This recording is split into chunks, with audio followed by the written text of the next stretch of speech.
listening and watching my exposés himself. Now, that was the way he introduced me. But the day that I talked about the incoming of Nibiru, he was freaked out. And the bottom line is this: he's scared. It's an internal thing. I'm not going to say that it's financial. I believe it's totally an internal, personal thing with him. And the concept, the things I was talking about, are very frightening. And some people, are just not going to buy into it until it's, until it's a vivid, in your backyard, it's all over kind of a situation. And up to that point, there are many people, including Alex, that are just frightened off by this. Now, what I would like to... Yes, go ahead. Yes. I wanted to get Dr. Beer. Kenneth Beer is with us.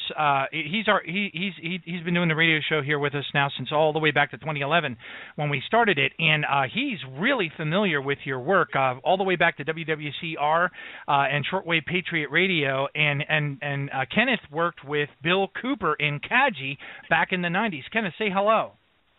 Hey, Bob, it's good to actually hear you on the show. I remember hearing you years ago on Patriot Broadcast Networks and various forums, and it's amazing that you're actually on the show now. So I'm all ears tonight, and I can't wait to hear what you're going to share. But I've followed you for so long, and I'm kind of like Alex Jones with you. You opened my eyes. Well, thank you. I greatly appreciate that. And what I probably should do is, I have to do this very briefly because I've been doing it so long, and my personal story is so complex and what have you that, so I don't want to spend a lot of time on that. But for the people that do not know who I am, they can go, of course, to my website, which is bobfletcherinvestigations.com.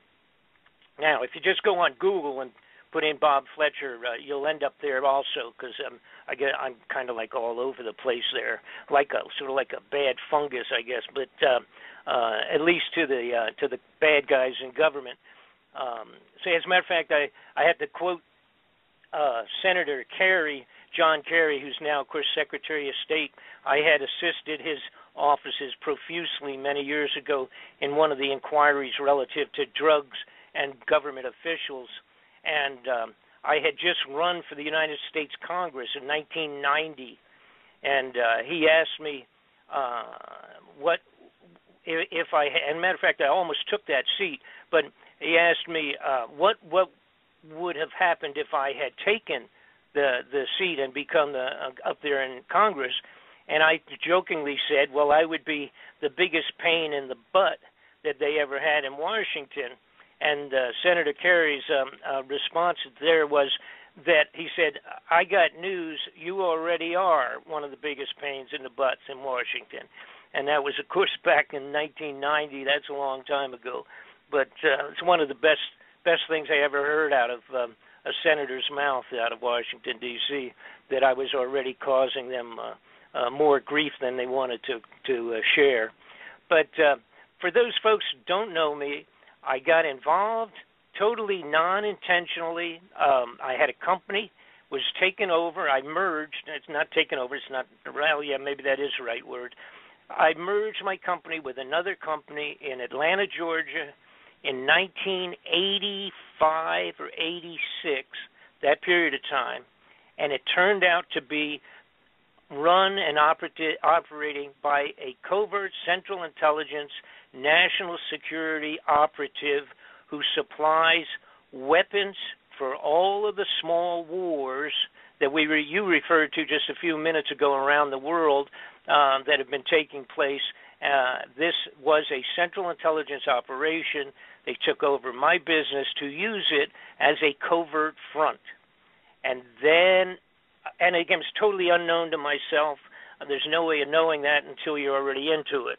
Once I had signed papers and merged, and a few months into it, then I started meeting all of these military generals and officers and covert operatives, and Lieutenant Colonel Bo Greitz at that time is a good friend of mine. At that time, I met him when he had just come back from doing covert operations looking for prisoners of war, and that was in '86, that period of time, and they were still, Bo was still bringing and getting prisoners of war out of the old Vietnam War. And these people, of course, who I'm talking about, that supply the weapons for all these small wars, make multi-millions of dollars, and of course they also end up being involved with drug smuggling, Oliver North and all of that Iran-Contra business. I was a witness in that, and then became, because of chasing those people, one, of course, leads to another. I became involved with at least 8 to 10 very serious top-level investigations at the congressional level. Now, I also have to add that absolutely none of them go anyplace. They are all complete garbage for the television for the most part, and to get senators and congressmen reelected because they show you all the wonderful things they were trying to do to clean up America, and in most cases it's all garbage. Now, put that aside. That's how I got involved with this stuff of chasing and following, going after criminal people, criminal personalities at the highest levels of our government, all the way up to the White House, and it's nonpartisan. They're crooks, liars, and thieves on both sides of the fence. Anybody that goes up there as an honest congressman, and I will use Sonny Bono as a perfect example, anybody that gets in there and goes and ends up getting into the Senate and the Congress, that basically at the very beginning they kind of pull you aside and have a little meeting with you, which basically means that if you come up here and cause a lot of grief, you'll not be back here again for a second term. If you come up and you cooperate, things will run really smooth, and you can move up to the highest levels in our government if you're a good guy. From their point of view, a good guy is somebody that keeps their mouth shut regardless of what they see. And in Sonny's case, he was appalled when he got up into the den of thieves in Washington and realized how unbelievably criminal everybody was up there. And there's many, many wonderful stories, but we don't have time to get into those this evening. But nonetheless, Sonny, I bring him up because when he and I worked with Sonny, supplying him with information on and documentation, the best that you can possibly get, supplied him with reams and reams of information related to the Central Intelligence involvement and other agencies, embassies and everybody else, with the drug smuggling, murder, and assassinations. When I worked with him supplying material, it was probably over a year, and then got down to really sharpening pencils, and finally his office called me back and told me that as soon as Sonny got back from the Christmas holidays, the first thing on the calendar was the investigation at the Congressional Intelligence level with all of my material and some material supplied by other people. They wanted to make sure I was ready to come back into Washington. I was living in Los Angeles at the time. Was I ready to come back and make sure that I had all of my stuff with me and that I assist them in bringing in other witnesses, which included drug smugglers and everybody you could imagine that was going to come forward to a brand new congressional investigation. And for one of the first times in the history of congressional inquiries, Sonny's offices informed me that they had subpoena powers. So they were going to be able to force people to come in and force them to either answer questions, or they actually could put them in jail until they decided to cooperate. That never happens normally in any of these inquiries. these guys can go in and sit down, and then they say, oh, I don't remember, or I can't come in right now, I'm doing something else, or this or that, whatever, and they sidestep the serious questions. That wasn't going to happen on this inquiry, and I loved it. I was overwhelmed with joy, and I thought, oh, my God, this is going to be one of the first times we're going to be able to nail people right to the wall with unbelievable criminal activities coming right out of the White House and going up that far. And 10 days later, Sonny Bono was murdered on the top of the ski slopes in Nevada. Of course, they told everybody can remember, they had this traumatic announcement that Sonny had crashed into a tree and died from running into a tree with his skis on. And of course, nobody knew, because this has been kept very much undercover, the putting together this investigation.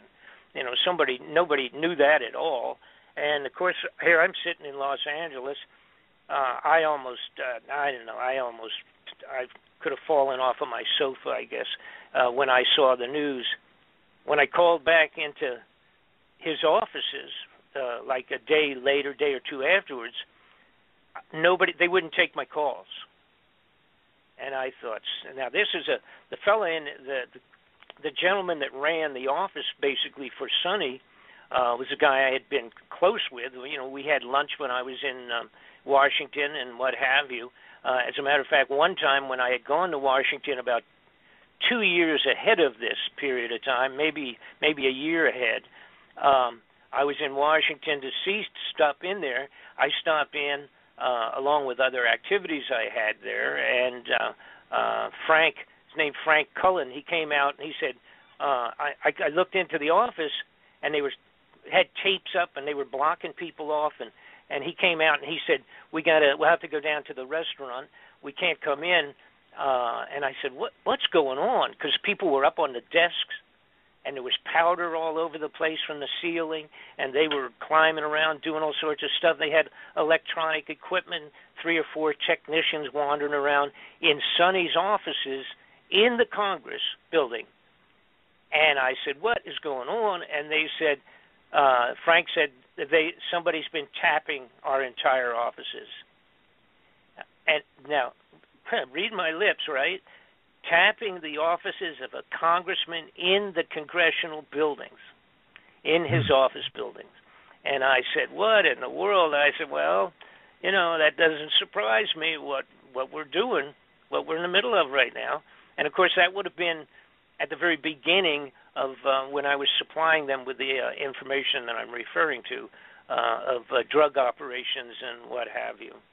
So, anyhow, the bottom line is that's the kind of stuff I've been involved with, and literally I am afraid, I feel it has really devastated me. I feel that Sonny was murdered because of the material that I had supplied him with, and the investigation that was, in fact, ready to be cranked up.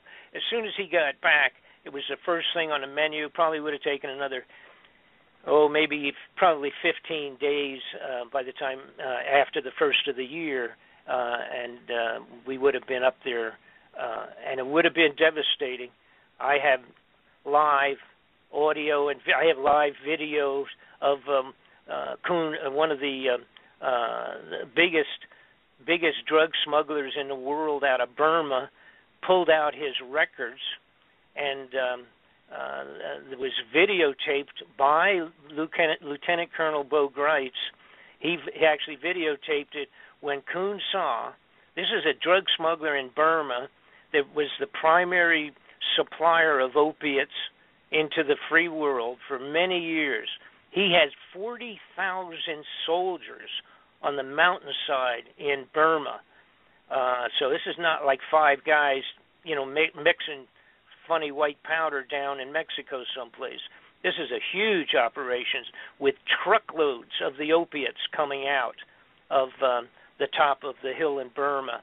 And he had live, which I supplied to Sonny, live recorded videos of Khonsa's entire distribution leadership in Chinese with their books. They open their books up going back many, many years, naming the Central Intelligence and ambassadorial level persons that had bought the drugs and set up the financing with the mafia, et cetera, read their names live out of the books on the hillside in China, in Burma. And that's the kind of evidence I had supplied, along with documentation and what have you, connecting right into people like Richard Armitage, who was Assistant Secretary of Defense for the United States of America under the Bush administration. Anyhow, that's the type of stuff I'd been doing. So now let's figure out how that relates to the incoming of the possibility of Nibiru headed back in close to the to the Earth. What had happened a few years ago, I got looking into the extraordinary amount of money that was disappearing from the United States. Now, originally, I got to actually admit, I didn't know anything about Planet X. I had heard about it. It's one of those things, like so many millions of things. You hear about stuff, but then if it doesn't move to the forefront, or you're not directly involved with it, like in my case, if you're not directly involved with it, it's like just sort of out there, and nobody could. There was no real good evidence, as far as I was concerned, many, many years ago, to ever pay any attention to it. But when I started looking into the money that was disappearing, now what am I talking about? For one thing, I'm talking about is that all the gold in Fort Knox is gone. It no longer exists. It has been taken, stolen, removed. All right. Now, when I say all of it, whatever, maybe I'm talking about 97% of it or whatever. There's always a couple of roomfuls of gold that people could look at, but that wouldn't mean anything, because if you didn't see all of it, or you didn't have an accounting of it, an audit of all of it, it really doesn't mean anything. We have the big building in Fort Knox that's supposedly filled with it. And then, of course, we have it in New York City and a couple of major banks. They have some of it put away and, behind bars, if you will. And you could go there and probably still see some. They still have it in a few other locations. But for the most part, when you're talking tons of gold in gold bullion, tons and tons of it like there was at one point in time, that's not there anymore. That's just gone. We have about in 2010 or 11, whenever it was, after the financial banking crash around the world, the global pinch, all right, that affected everybody, 2008, 9, 10, that period of time, the banks, or those banking entities from Germany and a few other places, they came forward over here to the Federal Reserve and they said, we need a couple of tons of our gold. They have, all those nations around the world have deposited their gold, but huge amounts of their gold, at the Fort Knox vaults as a security situation, because some of the nations have always been a little shaky since World War II, and they worried basically about random overthrow of the governments or whatever, that type of insurgencies and what all. So they had put tons and tons. I believe the amount that Germany had in there was 1,500 tons of gold, just themselves. Well, anyhow, they came forward and asked for it, and the Federal Reserve said, oh, no, you can't get it right now.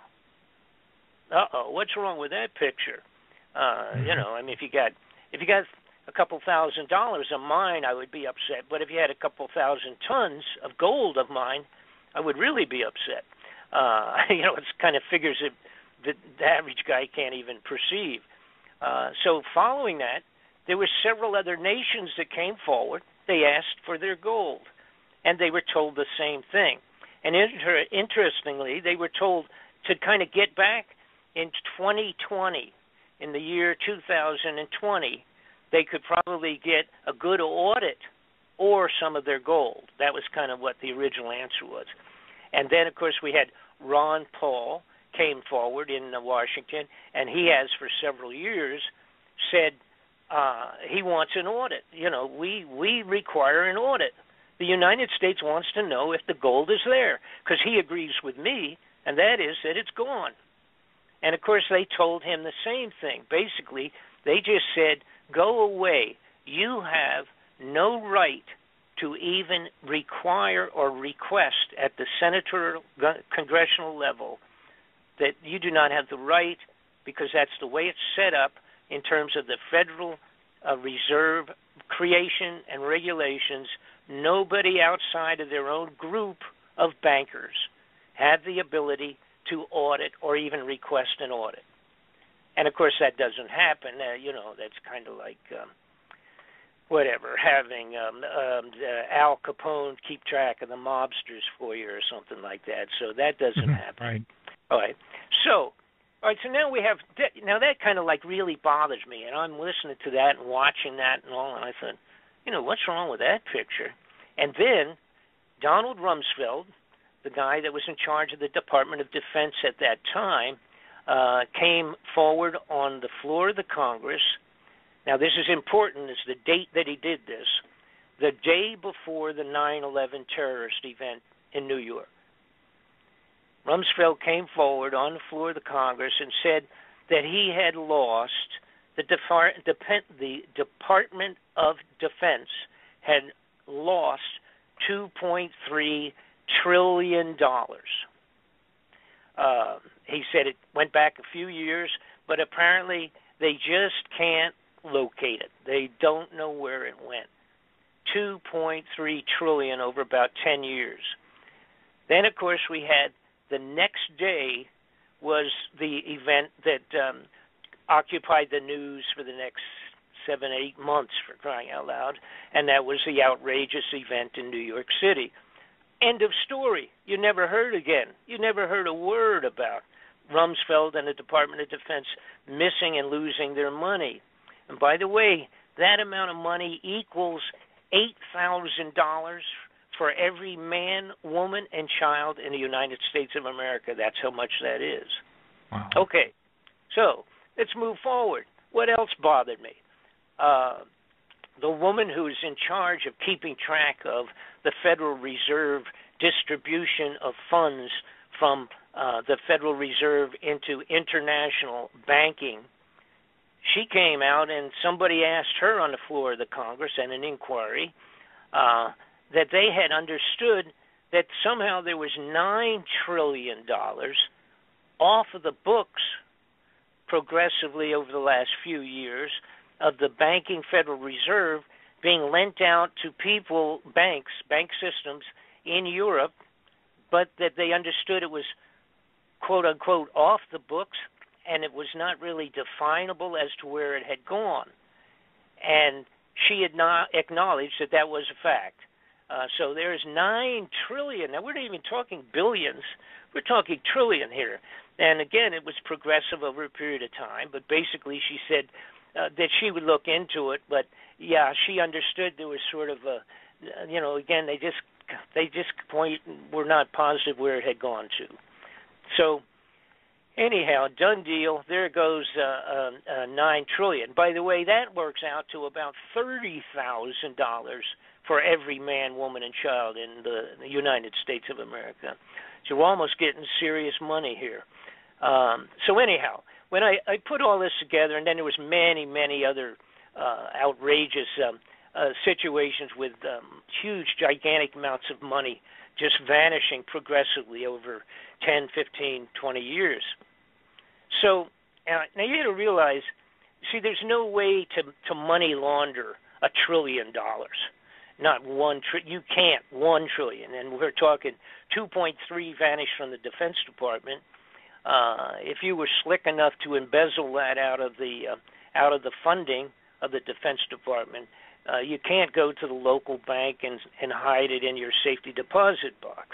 All right, not even Pablo Escobar, the drug smuggling operations, they couldn't do anything with that. So I sat, and I was thinking, what in the world? Where could money like that go to? What are we talking about here? And again, it's 20, 30 years maybe altogether. This is a total outrageous volume vanished. And then I remembered somebody in 94 had come to me, not just one person, but many people, and I was involved with a bunch of different things, and I testified before the U.S. Intelligence Committee myself in Washington on a couple things. And the bottom line was, I recalled somebody saying, Bob, are you familiar with the underground facilities that they're building all over the United States? These giant underground hideouts. And of course I said, well, I was familiar with some of the military operations, of course, and I knew we had some of the biggest and best underground facilities on Earth for NORAD and that type of operations. And then of course somebody said, well, I'm talking about like even at the Denver airport is a giant underground facility. And of course I had a friend that was real close to that, and a couple other people that were involved in the financing and what have you of government and all of that. So I was familiar, and I also was familiar that had gone from being a construction of a fancy airport into being extraordinarily over budget. I mean, they kept going, 40 million here, 60 million there, 20 million here. I mean, it just kept going right through the ceiling in terms of cost factor.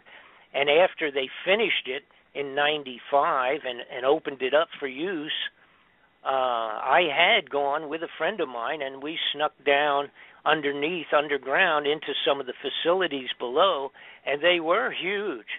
They were gigantic. We had tunnels and tunnels and all kinds of offices and what have, just all kinds of things underneath there. Had nothing to do with the airplanes coming in and out, and entire 7-floor buildings that were buried underground there and what have you.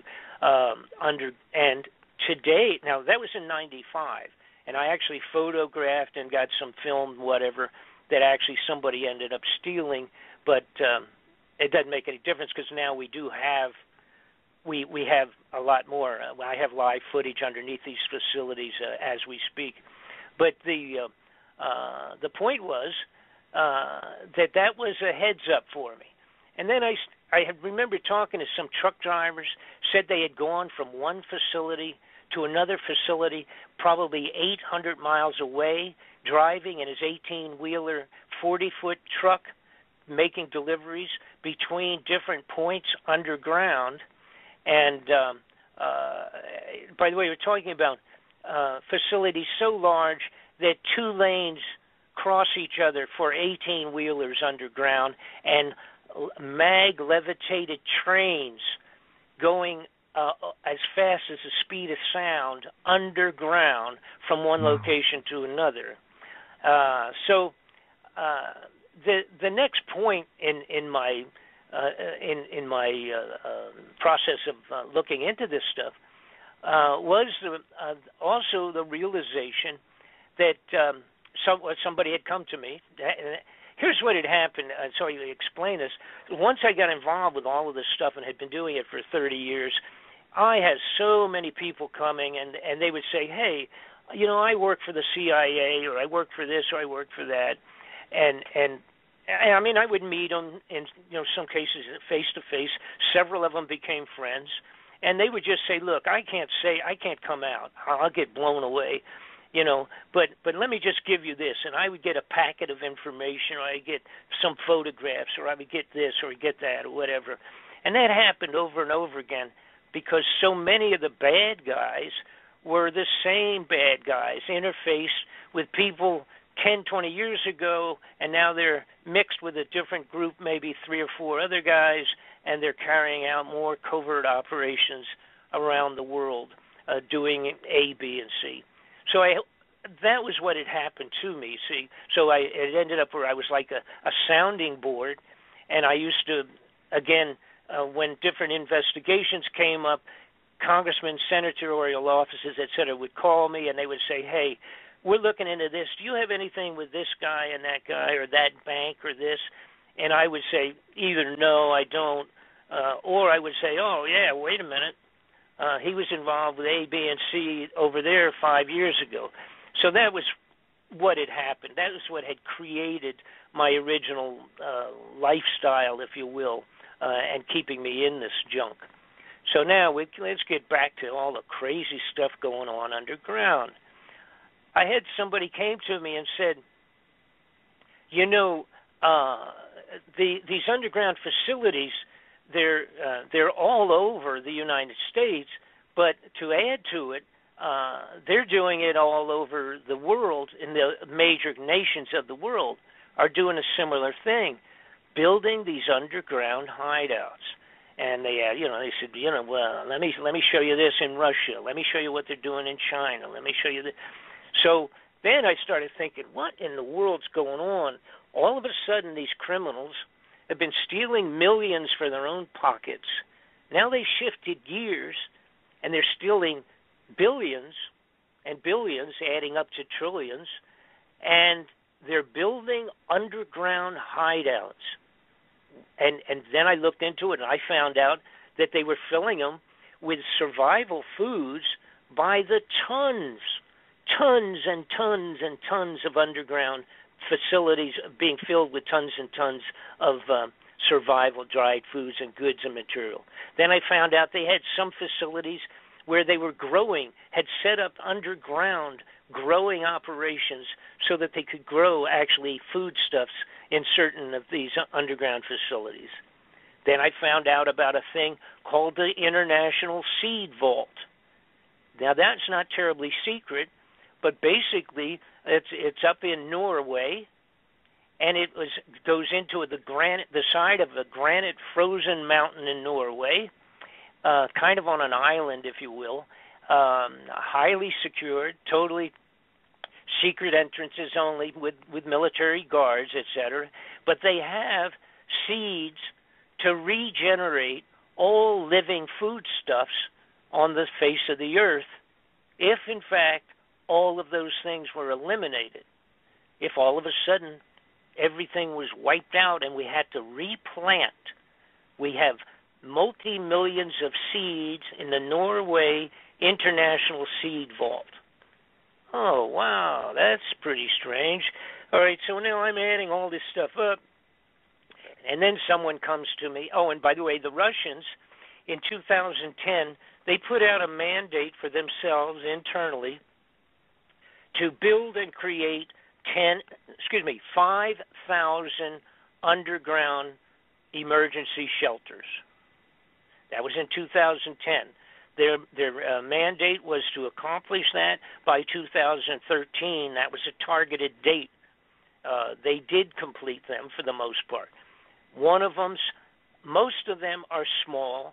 They're not what I'm talking. They're not 8,000 or 10,000 people to get underground. They're smaller facilities.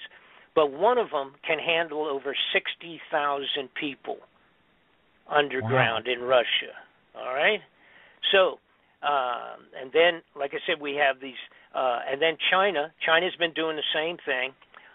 They have, and these are dug with these gigantic digging, tunnel boring machines that are so large, the bigger ones, they can go a couple of miles a day into the side of a mountain, and when they're done, back out, and you could drive an 18-wheeler down where they've been.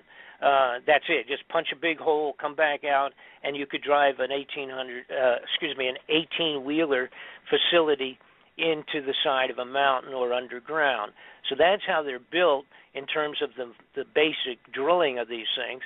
The Red Chinese have one single drill that is 3 of them in tandem, big enough so that they go into the side of a mountain, pull it out, and 2 18-wheelers can go side by side, driving into or under the ground with these facilities. So the next point obviously was, what in the world, what is the possible reason for this kind of expenditure of funds? And by the way, see, if anybody wants to know, everybody ever scratch their head and say, how come they don't fix 50,000 bridges and tunnels and what have you in the United States of America, all of our infrastructure? They haven't spent a penny on that stuff in 30 years. We have bridges today with 1 million cars going over it every day into major cities that technically should be condemned. You know, and the numbers of that, by the way, and of course all this stuff, you know, a guy can individually look up on your computers. You want to find about, just put something in your computer like Google, like infrastructure problems in America, and put that up, and you see the figures. It'll blow your mind. But they're not doing anything. They're not doing anything on any of that stuff. The money is not there. Where's all the money? The money is underground in these hideouts for the elite.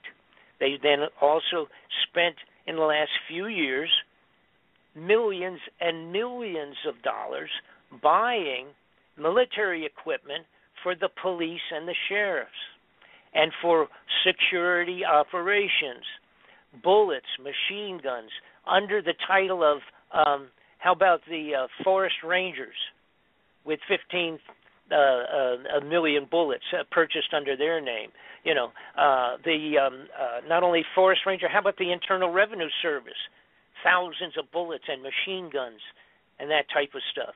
All right? So we say, what's that got to do with it, Bob? Well, it has to do with social riot control up on the top of the ground when the elite are down under the ground. And then finally it came to me, exactly, I don't remember what it was. Maybe I told some people I was looking into all these different things, and somebody simply said, well, you know, Nibiru, Planet X, has been finally really discovered, and it's coming back. So then I started doing some snooping because I didn't even know what they were talking about. And I said, well, you know, I said, oh, yeah, I remember something about that. And back, as a matter of fact, in the 50s and the 60s, it was like in Look magazine, Reader's Digest, and for all of our young people out there, these were big, important magazines in the United States that were better than most of the newspapers. And they had done stories about Planet X in the early 50s and 60s. But at that time, they said, even if it was really found and located, don't worry about it because it's 50 or 60 years from now, right? Uh-oh. Guess what, guys? It's 50 or 60 years since they wrote those stories, okay? So now's the time you do start worrying about it. Somebody brought to my attention a fellow named Zachariah Sitchin. It's a guy that had done the had gone into the Sumerian clay tablets. By the way, there was like thousands and thousands discovered over there in Iran, going back 4,000 years. And he deciphered them and discovered that there was this planet called Nibiru, which is Planet X, or part of the same small system, that was coming around, had come around several different times, but it had been written up in these clay tablets that basically that was what had generated Noah's floods. One of the close passings of this Planet X, Nibiru, was what had created the floods in Noah's time. Now, there's always all kinds of, because when you start going back 1,000, 2,000, 3,000, 4,000 years and deciphering things and analyzing them and all, it takes an awful lot of study to do the right comparisons as to time and date. The dates have all changed. Calendars had changed. There's differences of biblical time relative to calendars and timekeeping relative to other nation states at that going back that far in antiquity. But the Bible writes about it. The Quran writes about it. There have been cave drawings and writings on the walls that writes about it. And then, of course, when Dr. Sitchin finished doing his deciphering of this thing and said that it was going to be coming back around, of course, it's a typical human nature, just like Alex Jones being afraid of the fact that it might be true. It's human nature in science that if you don't have a good video of this thing, nobody believes you. It takes an awful lot to get science to change their opinions or change their precepts of things, events, astronomy, whatever it is. But lo and behold, Dr. Sitchin finds out that a fellow named Dr. Harrington, who ran actually was the head of the observatory, the Naval Observatory for the United States of America. He got interested in Sitchin's proposal on this faraway planet that has this huge orbit, goes way out and then comes back in again and then way out again. And he started looking into it and kind of studied it for about 10 years, I guess. And then finally he said, we think we found it. Now, this is the Naval Astronomy, the actual planetarium observatory, if you will, for the United States Navy. And this guy ran it. Okay? He called Sitchin in to his offices and sat down with him. And I'm not sure off the top of my head. I have 10 million things in my feeble little mind here, but I don't have the exact date. It's not important. I think it was 1990. And so Sitchin sits down with Harrington. Harrington says, I agree with you. I think that you're absolutely right. And as soon as he said that, in a short period of time, he became ill and he died of cancer in about, within a couple of years before he was able to complete his official report. Now, people, of course, could throw stones at that since the final report was never accomplished, but we have the actual videotape of the meeting between Sitchin and Harrington when Dr. Harrington admitted he was right and they had found it. So some point in time, and by the way, I have to say this also, I just throw this in. And I'm going to use the word credible because it's hard to know if they are or not, but every one of the people that would be called prophets that are any good, all right, the really best quote-unquote prophets going back 1,000 years or 500 years or 7 or 4 or 6, all of them talk specifically about Nibiru, the planet X coming back around, causing all of these different problems, et cetera, and it included Mother Shipton from England 400 years ago that predicted scuba diving, submarines, automobiles, tanks, harvesting equipment, generators, computer systems, all of that. And she also made a big deal about Planet X Nibiru coming back by and causing unbelievable havoc on the face of the globe. Nostradamus does the same thing. And my point, I guess, here is when you have all of the religions, all the religious writings, even the monks on the top of the mountains in Tibet have the same stories, the same information related to the return of Nibiru.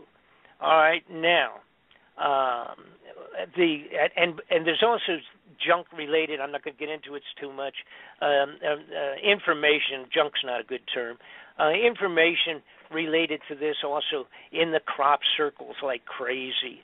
All kinds of very specific points of the Nibiru return. So finally, it made sense where all the money went.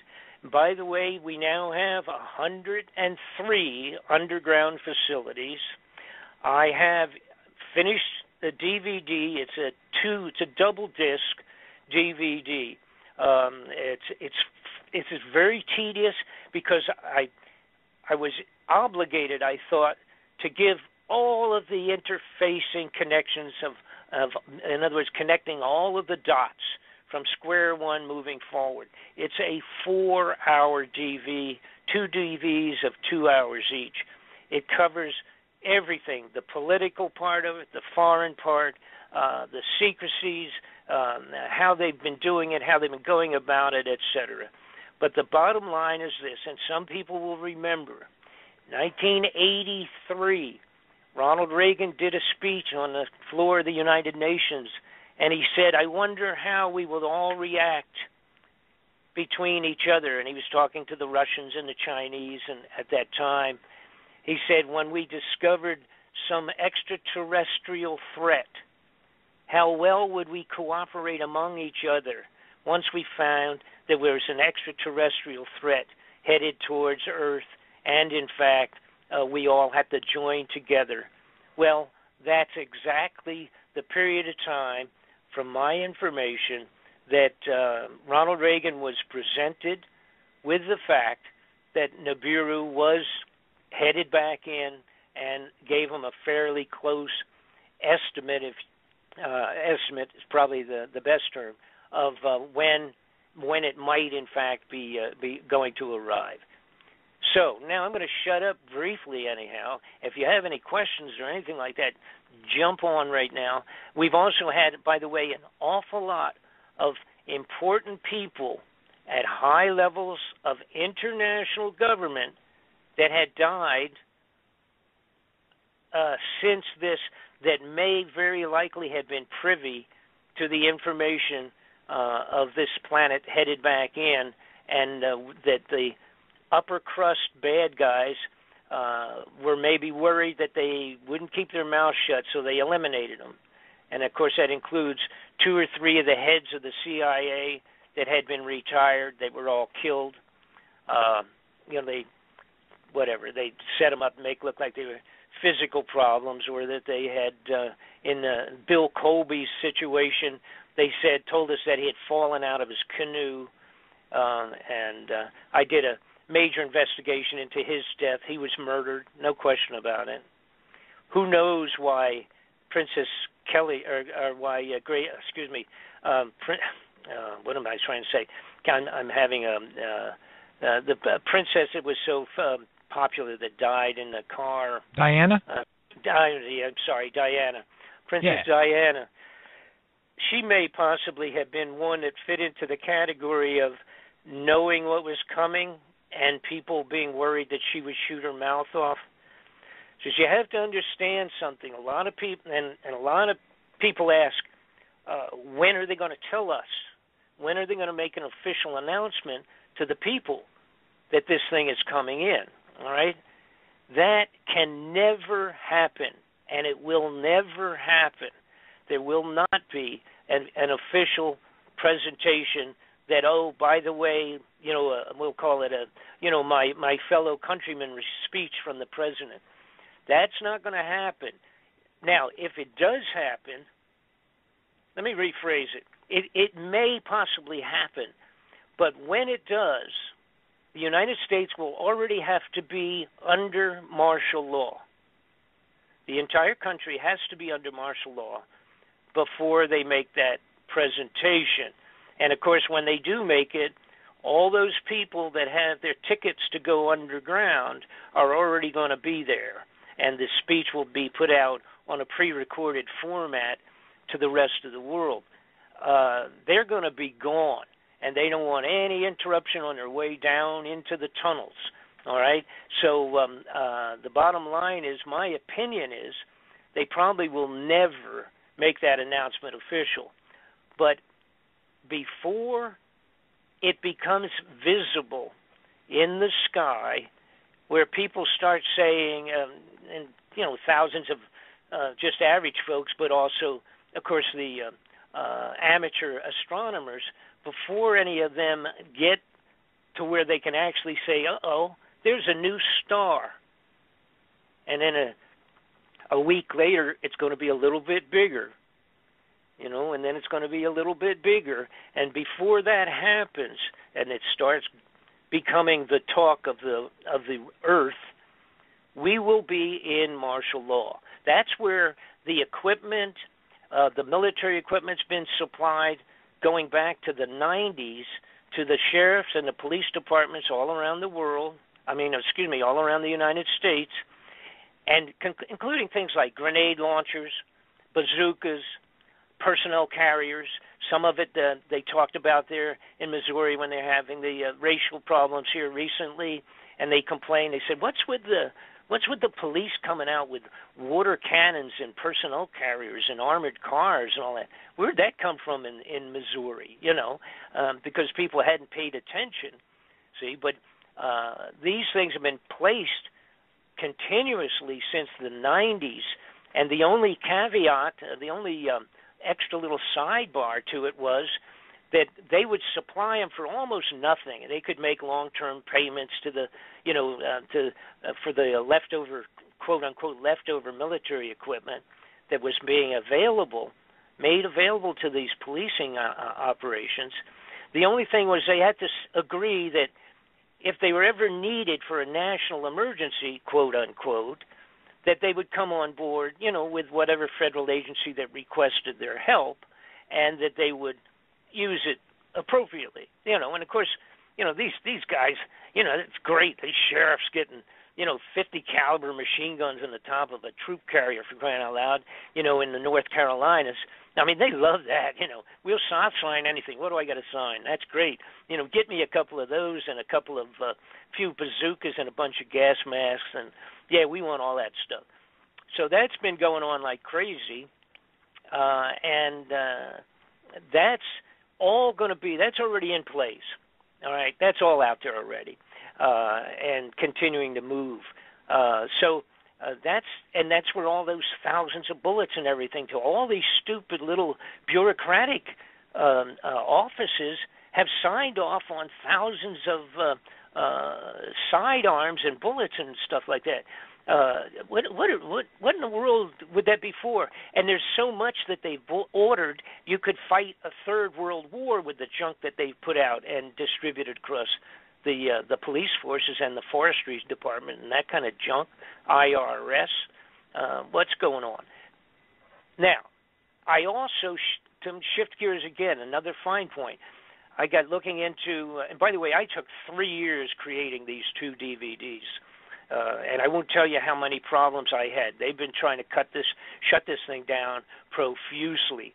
My computer's been tapped as many as 3,000 times in a couple of years. So, and anyhow, that's aside, a little nothing. I looked into the religious part of it. I thought, the Pope, and at that level, all right, they got to be involved. And I started snooping. Son of a gun, guess what? The Vatican built an infrared telescope in Arizona, built and owned by the Vatican, owned and operated cooperatively by the United States government, NASA people, but it's owned by them. And by the way, guess what they called it? Lucifer. That's right out of the Vatican. They named their own infrared telescope Lucifer. Now, the Planet X at this point in time can only really be photographed properly by very powerful infrared telescopes. It doesn't put out its own light, therefore it's something that's not simply seen easily. Theoretically, Planet X is 5 times the diameter of Earth. It carries along with it 4 or 5 moons of its own, somewhat like a separate little solar system, with the bigger planet being what would represent the sun, and then the moons around it. It's kind of like its own little solar system. Trying to hit on a few of the more poignant. Oh, okay. I know a lot of people have heard about this. Some people haven't.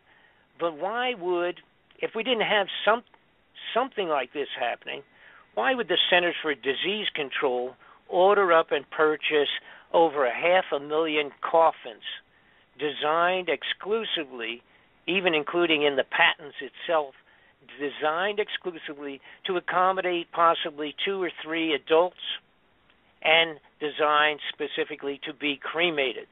These are bought, ordered up, purchased, and delivered over 2 years ago to the Center for Disease Control. Something's wrong with that picture, folks. You got to worry about that. The other thing that people ask me, again, maybe possibly being a little bit repetitious, but a lot of people ask, why can't we just go out in the backyard and see it? Well, first off, it's way far off in terms of distance still. It is already affecting everything. The crazy weather that we have on the globe in the last 2 years, it can be, I think, my opinion, along with people that are on the scientific side of it. I didn't come to this as a scientist, as an astronomer. I have to depend on people that have been doing it for years. Some of this I discovered myself once I learned what was happening. For example, all of the planets have been changing, going from Pluto inward. All of the planets have been heating up. Their surface chemistries have been altering. There's having storms on the face of some planets. They've never seen that ever before. That's right. Some of the planets are wiggling, jumping around a little bit in their orbits.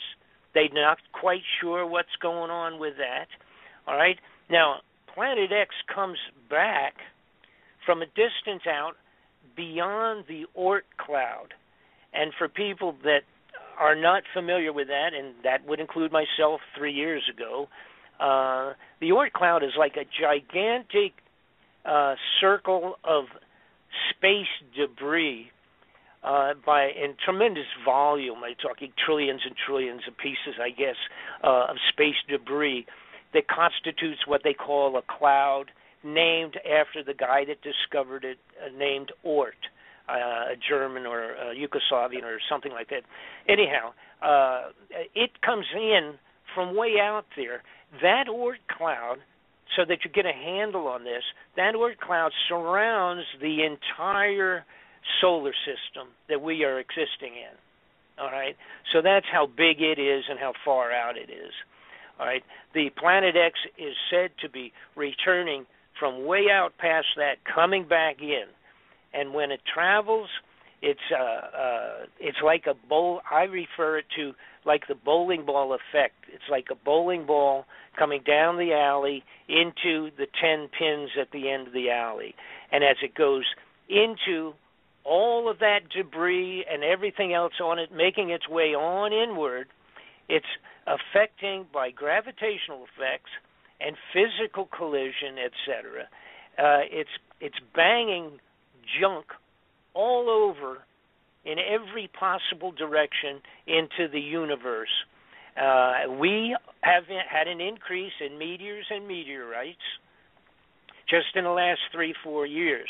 I mean, and unless you're completely out of it, you can just watch the regular NBC, CBS News, and you can see every once in a while they say, oh, there was another meteor was seen, and they'll show this ball of fire coming down over California. And then they'll say, oh, a week or two later, there's another one someplace else, and someplace else, and someplace. It's global. They're all over. They're coming in like crazy because they've been cultivated and smacked and dislodged from where their normal little homeland would be, floating around in space, because of this Nibiru coming back in with this whole little solar system of its own. Heading back, the idea is now there are, in fact, and I have to kind of give credit and point out and make a real important point here. There are a couple of different points of view whether Nibiru will come back in on our plane. We are on what's called the plane of the ecliptic, which is somewhat all of the planets reasonably on a flat plane. If you put your arm out away from your body, if you put your arm out flat, straight out, the plane of ecliptic that we are rotating on in our orbit and all of the other planets on their orbits is all pretty much reasonably on that flat plane. Now, if you go down, move your hand downward about 12 or 8 inches, that would represent approximately a 30-degree slant off from a straight arm, a straight point where your arm would be out straight. That would be about a 30-degree off of the ecliptic. Now, the half of the people think that it will be coming in pretty close to flat plane. The rest of them think it's going to come in at about 30 degrees to the from below us, and cutting through, sort of like cutting through a pie, but cutting through on that 30-degree angle, coming up around the sun and then back out again on that angle. Either one doesn't make any difference to me. My point, of course, is just if the darn thing's coming and it's going to, create the problems that it will create. So you do have a difference of opinion of people that are on both sides of the fence, equally as intelligent and schooled on astronomy as each other, but talking about slight differences on that. Now, it would make a difference of how long we would be affected. And again, I must point out there's a fellow named Gil Broussard has done a tremendous amount of study on this himself for many years. He's matched up all the dates of when it previously had come by and caused problems there. And again, this is where you have two different thought factors here. One group also feels that it's which Dr. Sitchin originally said when he did the Sumerian tablets. He said it was a 3,600-year orbit, 1,800 years out and then 1,800 years back. All right, and that would mean, of course, that it would only come around every 3,600 years. Now, Gil Broussard feels that it has been coming around every 360 or 350 years. Now, that means it would be coming around 10 times in that 3,600-year orbit.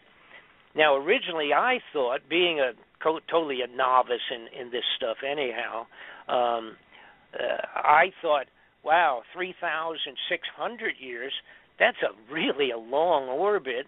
Does that even make physical sense? How come it doesn't fly apart in that period of time, et cetera, et cetera? But then I realized that we had a comet. Everybody's familiar with Halley's Comet. Halley's Comet comes around every 75 years. And then I realized that there was another comet that came around a little while back I think discovered in the 60s or something like that, that actually was it was called the Hale-Bopp Comet. And it came around a few years ago, had never been seen before, was not logged in any place. And it was pretty good size, just like Halley's Comet. And it was a 4,200-year orbit. See, so that's 1,000 almost, 700, 800 years longer than the 3,600 that was perceived for Planet X. So that long orbit is a reality. That's all I'm saying. It actually, now as it is, this particularly Hale-Bopp comet will not be coming around for another 4,000 years, so we don't have to worry about that. And, of course, it was just a comet. The difference here is we're talking potentially a physical planet the size of 5 times Earth. It supposedly passed through the last time. There has been writings on this. Again, I go back to antiquity. all over the place describing the last passing of this thing. If it was 360 years ago, or if it was 3,600 years ago, it makes no difference. The United States elite criminal personalities at the top of our government have stolen the money, built 100 of these underground facilities and filled them up, not with foodstuffs for 50 years from today. Why are they having them completed last year and this year and 4 years ago all over America, keeping them top secret, spending every buck they could steal, including the gold, all of that money going down underground, if they do not perceive this to be coming back in a short period of time. Period. Now, let me leave this open now to you guys. You got any questions? More than 700 of them. Please go ahead and ask, and if I can answer it, I will, and if I can't, I'll just tell you I don't know. Oh, great. Well, I'll tell you what, this has been unbelievable. You have touched upon every major point that, I mean, wow. Thank God. And I'll share some things with you, and then I'll also pass over a couple of questions that some people had sent in. What's fascinating is that when you look at, if you were to make yourself a model of the solar system, of our solar system, and then create a second model of another solar system, bigger, smaller, doesn't really matter, and you would take the two models and you would slowly move them toward one another, and then and move them past one another in an elliptical orbit, which is arguably what this is supposed to be in. If you were to create that model and move the Nibiru system through our solar system and in an elliptical orbit and back out again, what you would end up with is two events, not one, but two events. And what's fascinating is the Bible actually explains those two events in rather vivid detail in a couple of verses.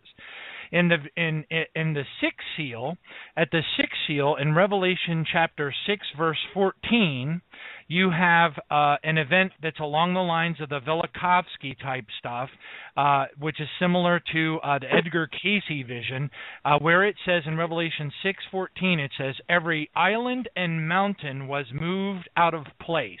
What's fascinating is that matches similarly to what Father Malachi Martin testified on Coast to Coast AM in 1998, I believe it was, where he said he was given this third secret of Fatima by some insiders, and that there was supposedly a pole shift in the third secret, and it was supposed to happen in 2017.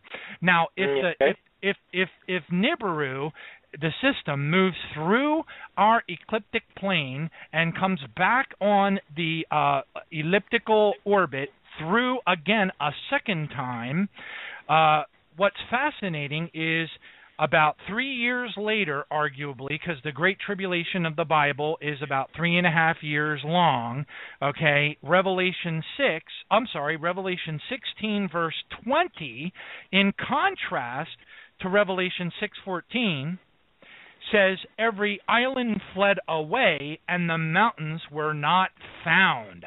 So what you have in so then you have a dynamic in Revelation 16, verse 20, that is very similar to what you see in the movie 2012, where the crust of the earth completely gave way and entire continents were destroyed. And that's fascinating because the timeline just seems to follow suit with an elliptical orbit of a star system moving through our solar system. One of the questions that someone had submitted was, have you heard any word in your from people in your sources and such about Puerto Rico, something happening in Puerto Rico, FEMA coffins, stockpiles of emergency supplies, things like that, anything associated with Puerto Rico? There is a prophet by the name of Efrain Rodriguez who's talking about a comet or an asteroid splashing down off the coast of Puerto Rico. What do you know about that? Yes. I know that the reality is that a huge amount of maybe even either a secondary order or the bulk of that first order of at least 500,000 of those coffins I referred to have been moved for storage there. I do know that a couple of million body bags were ordered up and have ended up there in terms of a storage. Now, I don't know if, in fact, first off, I don't believe there's any way anybody at this point in time could say XYZ is going to hit into the waters close there or something of that sort. I don't know. Personally, my gut feeling overall is that that probably would be a lousy place, but for some reason, temporarily, yes, that's a truism. That stuff is down there, or at least some of it, and in big numbers. That's all I can say as far as that's concerned. I'm not positive about if anybody would have the ability to get close enough to say. And besides, here's the other point. If we saw a tsunami in a couple of years ago, and we witnessed that, and it was unbelievable. And that was from an earthquake way far out in the ocean. These tsunamis that would be set up and generated from large, let's say something the size of a school bus, anything the size of like a school bus that went into any of the oceans on the earth, will set up tsunamis that would be shocking to almost every coastline, east and west, away from the center point. It only takes something that big if it's coming in at the speeds that these would be coming in. We witnessed one, and now this is another important point as people relate to why can't we see these things, et cetera. First off, it's not close enough. But secondarily, we have to remember something that we saw right in front of our face, and that was the meteor that we were watching and waiting for a meteorite or a meteor to come in that we were aware of that was going to come in over Russia a couple of years ago.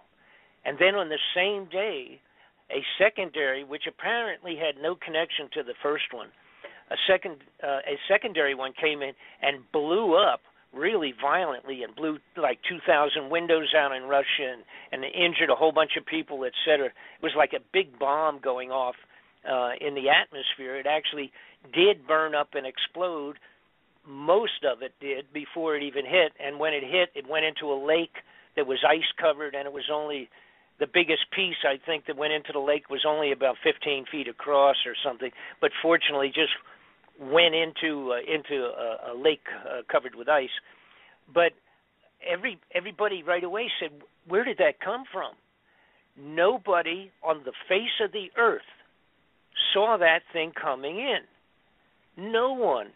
And when the head of NASA was asked about it a while later, he simply said, it came in from the direction of the sun, and we could not see it. We did not, and we could not see it with any of our scopes.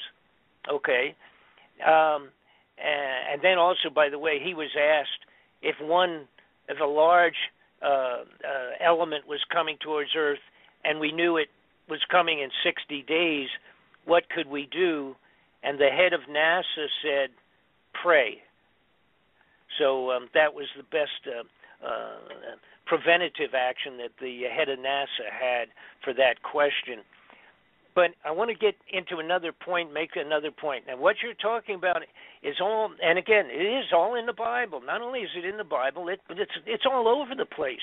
You know, you have to, you maybe have to do a little snooping, but now what you can do is simply get my DVD, and I have all of that in there. I've got all the biblical connections, the dates, the elements, the descriptions, all of it. It's all in my DVD. Now, in 1999, there was a discovery made in Germany, and it was called, they end up calling it the Sky Disk. This was found at an archaeological dig in Germany, set up very similar to the Stonehenge in England. a big circular thing, and it was there during the Bronze Age, and approximately 3,000 years ago.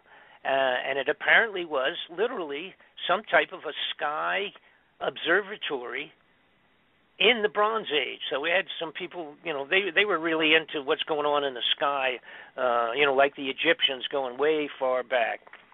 And this thing that's called the sky disk is approximately 12 to 13 inches across. It's circular, like a shield, so to speak, but it's a piece of art, if you will, but it actually is a diary of the passing of Nibiru, causing a solar eclipse during a particular day when this happened. Now, could that be the 3 days of darkness that everybody's talking about, do you think? Oh, the 3 days yes, but this was actually, according to this, it appears that it was only 7 hours. But you have to understand, there are a lot of other things involved, like debris and junk and everything coming along behind this thing. Now, that's where we're going to have real problems. The reason I'm asking, because I'd love to hear your thoughts on this, because there are prophecies. There's a Padre Pio prophecy from 1950, 1951, which includes 3 days of darkness that are supposed to be coming upon the earth. And then, of course, you have the reference in Revelation 6, verse 12, where it says the sun turns black as sackcloth of hair. Well, it doesn't give the duration, but certainly if the sun turns black, it's going to be pretty darn dark.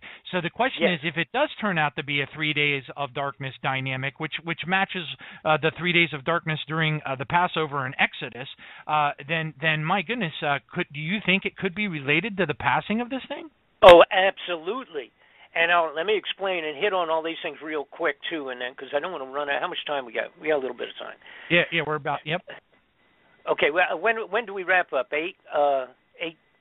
Yeah, in about 10 minutes. Yeah, we got probably ought to shoot for about 8 minutes. All right, let me scoot through this thing real quick. This star, what's called the sky disk, it's made of bronze. I believe it was literally poured, as a matter of fact. They were pouring bronze back then, and that's pretty amazing. But anyhow, they were making weapons and all by pouring them into molds. So they had to make a mold and then pour it. I believe this was poured. It is in bronze, 12, 13 inches across, circular, and highlighted in gold. The whole thing, all the planets and everything indicated on the disk is in gold. Now, here's the point.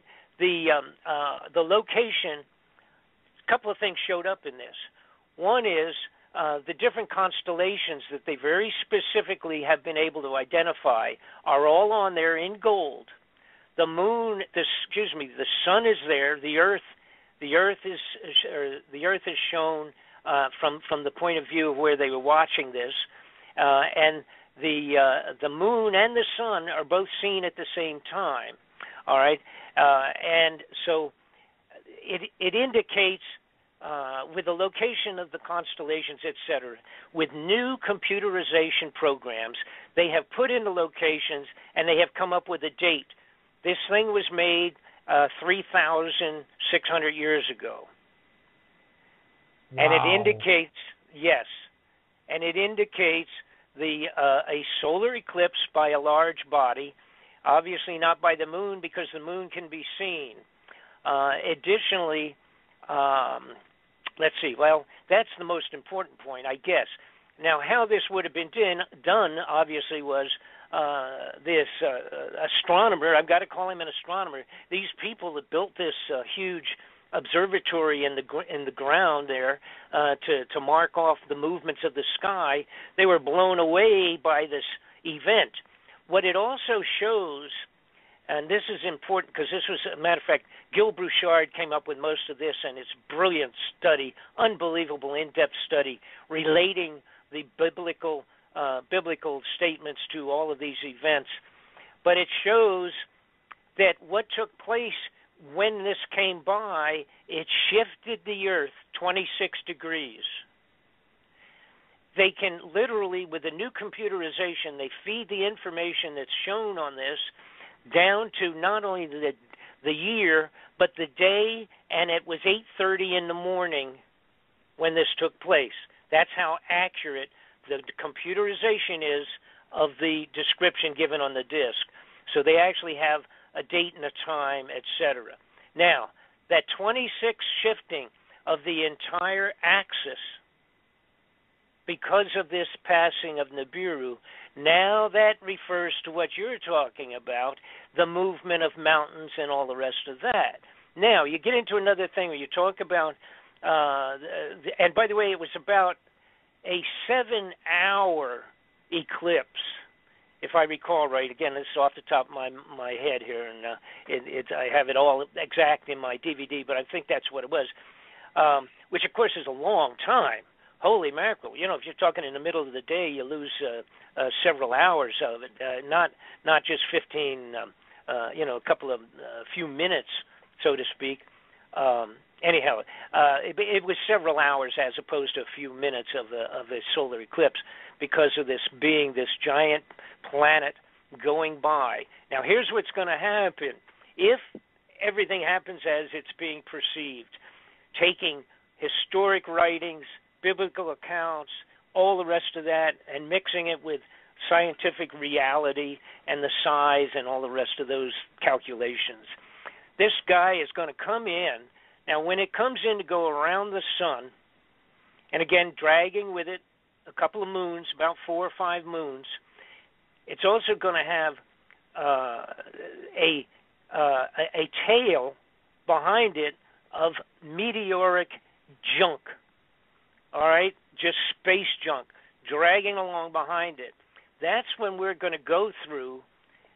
It will take the Earth approximately 1 hour to travel through the width of the tail of that. After it's gone behind the sun, our orbit will drag us through it in a worst-case situation, through the tail. It will take an hour to pass through it.